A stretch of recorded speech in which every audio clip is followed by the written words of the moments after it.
नमस्कार, मैं रविंद्र कुमार। कक्षा 12 की राजनीतिक विज्ञान की पुस्तक है समकालीन विश्व राजनीति, कंटेम्पररी वर्ल्ड पॉलिटिक्स। इसी पाठ्य पुस्तक का अध्याय 4, सत्ता के वैकल्पिक केंद्र, अल्टरनेटिव सेंटर्स ऑफ पावर्स। इस अध्याय में 3 सेंटर ऑफ पावर्स की बात की गई है। एक यूरोपियन संघ है, यूरोपियन यूनियन जिसको कहते हैं, एक आसियान है, और तीसरा है चीन, कि चीन कैसे एक आर्थिक शक्ति के रूप में उभर कर सामने आ रहा है। तो चीन के बारे में एक बार नेपोलियन बोनापार्ट ने कहा था कि वहाँ एक दारन सो रहा है, उसे सोने दो, यदि वह जाग गया तो दुनिया को हिलाकर रख देगा। वास्तव में नेपोलियन बोनापार्ट की ये शब्द आज सही साबित हो रही है। चीन जिस रफ्तार से लगातार विकास करता जा रहा है, इसे यह लगने लगा है कि 2040 तक वह दुनिया की सबसे बड़ी आर्थिक शक्ति अमेरिका से भी आगे निकल जाएगा। इसकी विशाल जनसंख्या, बड़ा विभाग, संसाधन, राजनीतिक प्रभाव, इसकी तेज आर्थिक वृद्धि के साथ साथ मिलकर इसके प्रभाव को और भी कई गुना बढ़ा रहे हैं। लेकिन चीन आज जिस मुकाम पर पहुंचा है, उस मुकाम पर पहुंचने में उसे लंबा समय और कड़ी मेहनत लगी। दूसरे विश्व से पहले चीन का इतना बुरा हाल था कि उसे एशिया का रॉकी कहा जाता था। लेकिन 1949 की साम्यवादी क्रांति के बाद चीन ने जिस तरह से विकास किया है, वह पूरी दुनिया के सामने एक मिसाल बन गया। उसने अपने विकास से सिद्ध कर दिया है कि वह एशिया का रॉकी नहीं है, बल्कि एशिया के विकास का इंजन है। चीन जिस तरह से आज विकास करता जा रहा है और आर्थिक शक्ति के रूप में उभरा है, उसके पीछे कई कारण हैं। जैसे 1949 में जब चीन में माओ त्से तुंग के नेतृत्व में साम्यवादी क्रांति हुई और वहाँ साम्यवादी शासन की स्थापना हुई, तो उसमें तभी से आगे बढ़ने की धुन सवार थी। माओ त्से तुंग एक दूरदर्शी नेता थे।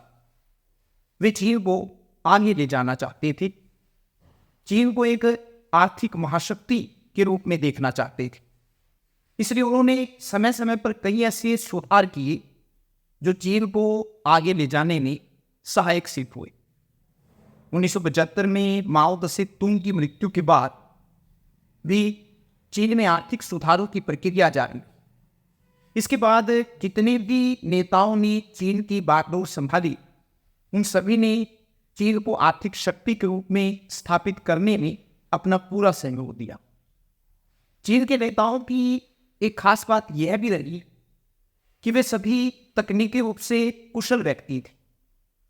ऐसे कुशल व्यक्तियों के हाथ में शासन की बागडोर सौंपने का फायदा यह हुआ कि देश को कुशल नेतृत्व वे प्रदान करते रहे। 1949 में आर्थिक रूप से चीन ने जब विकास करना शुरू किया, आर्थिक रूप से पिछड़े चीन ने जब विकास करना शुरू किया, तो उसकी सहायता करने वाला कोई नहीं था। पूंजीवादी दुनिया से भी उसने अपने रिश्तों को तोड़ लिया। ऐसी स्थिति में उसके पास अपने ही संसाधन बचे थे। इन्हीं संसाधनों से भी उसे अपना विकास करना था। इसलिए चीन ने अपने संसाधनों का सही प्रयोग करने का निर्णय लिया। इसका परिणाम यह हुआ कि चीन धीरे धीरे आत्मनिर्भर बनता चला गया और एक महाशक्ति के रूप में उभर कर सामने आ रहा। क्योंकि चीन में लोगों का मुख्य काम धंधा कृषि था, इसलिए सरकार खेती में ही पैसा लगाती थी। लेकिन जब कृषि में पैसा लगाने के बाद भी बढ़िया परिणाम सामने नहीं आए, तो चीनी सरकार ने विकास का नया मॉडल अपनाने का निर्णय लिया।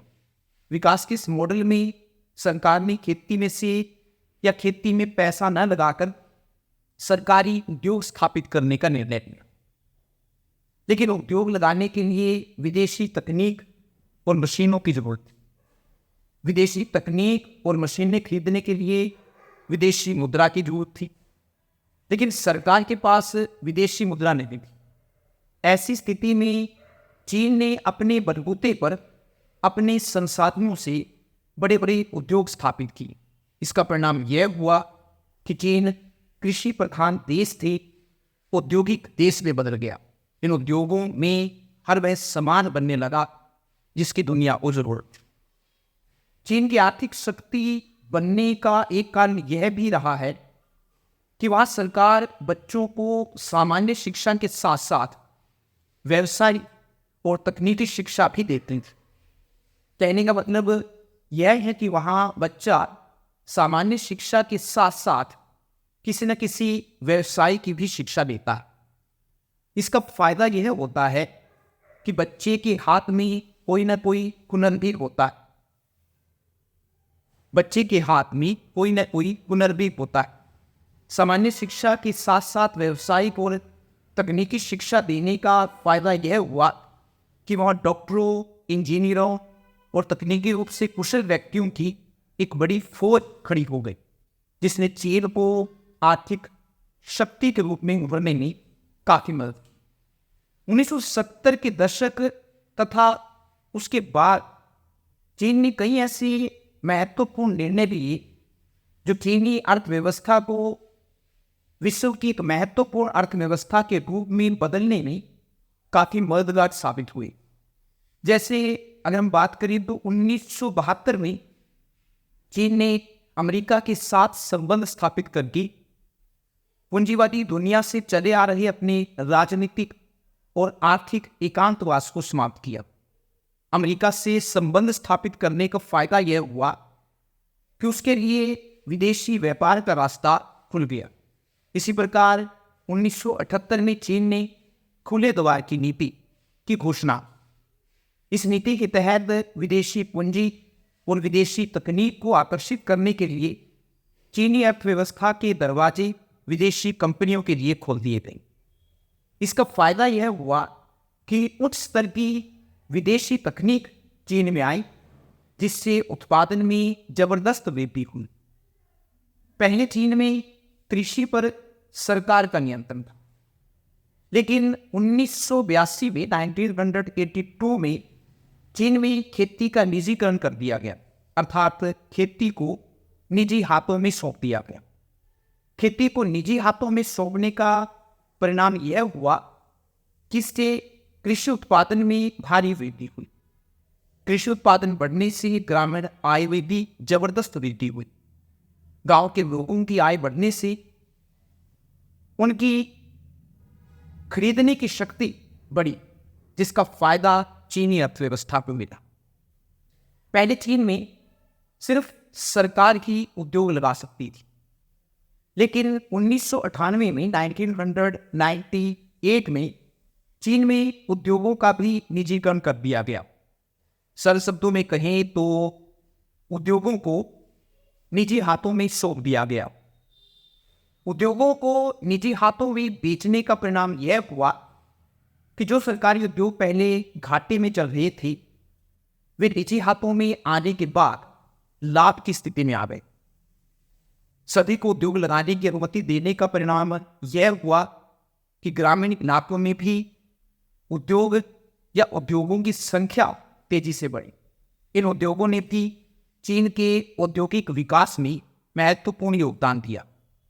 2001 में चीन ने अपनी अर्थव्यवस्था को विश्व अर्थव्यवस्था के साथ जोड़ते हुए विश्व व्यापार संगठन वर्ल्ड ट्रेड ऑर्गेनाइजेशन की सदस्यता ग्रहण।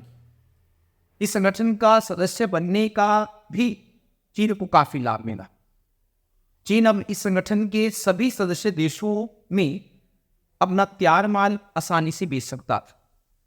वास्तव में इस संगठन का सदस्य बनने के बाद चीन विश्व अर्थव्यवस्था से खुले रूप से जुड़ गया है।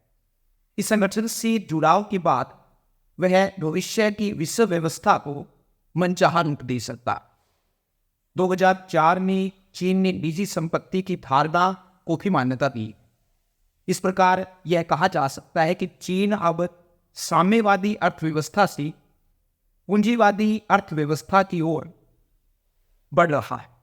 लेकिन चीन का साम्यवाद से पूंजीवाद की ओर बढ़ना सोवियत संघ की तरह नहीं रहा। 1991 में सोवियत संघ के विघटन के बाद बने 15 गणराज्यों को साम्यवाद से पूंजीवाद में बदलने के लिए शॉक थेरेपी का प्रयोग किया गया था।